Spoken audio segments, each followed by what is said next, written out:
انتوا عارفين ان اكتر من 70% من الوظائف في الخليج وفي مصر مش بتنزل اونلاين اصلا؟ ممكن تكون فرصه الشغل اللي انت بتدور عليها اصلا مستخبيه.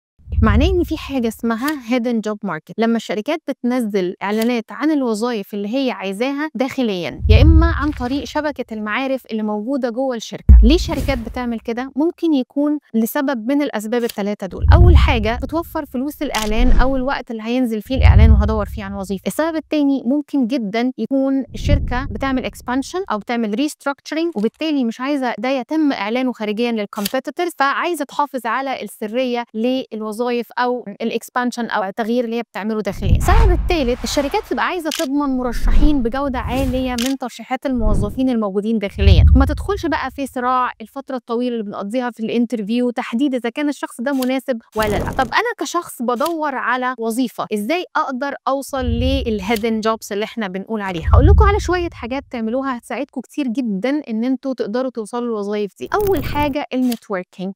لما نيجي نقول نتوركينج يبقى لازم تعمل نتوركينج صح عن طريق الكارير فيرز، الويبينارز، ميت ابس مع المانجرز، وفي خلال الايفنت تعملها الشركه. تاني حاجه ابعتوا رسائل شخصيه للاتش ار مانجرز، للليدرز اللي موجودين في الشركه، ويا ريت بلاش تكون كوبي بيست، تكون بيرسونلايزد، تكون دايركت تو ذا بوينت، ويكون فيها شويه معلومات عن نفسكم. طبعا اهم حاجه ان انتوا لازم تتابعوا الويب سايت بتاعت الشركات دي، لان معظم الشركات دي بتنزل الوظائف بس على الويب سايتس بتاعتها قبل ما تنزلها على لينكدين. والاهم من ده كله اسالوا اصحابكم واسالوا معارفكم اللي جوه الشركات دي والشركات الكبيره اسئله محدده. في عندكم فرص في قسم الماركتنج؟ انا عندي خبره في الماركتنج كذا سنه، يا ريت لو في فرصه تقول لي انا مستعد ان انا اقدم السي في بتاعي وجوين في خلال فتره معينه. فبالتالي كل المعلومات اللي انت بتديها للشخص ده بتكون محدده. ببساطه نصيحتي ليكم جربوا النهارده ان انتوا تعملوا خطوتين مش هياخدوا منكم وقت. ابعتوا رساله لشخص واحد من جوه الشركه وقولوا له ايه اللي انتوا بتدوروا عليه بالظبط. شاركوا في جروبات ليها علاقه بالوظائف دي وفي الويبينارز اللي بتعملها الشركه، وهتتفاجئوا بقد ايه السوق فيه وظائف وقد ايه انتوا وصلتوا لفرص من اللي بتدوروا عليها.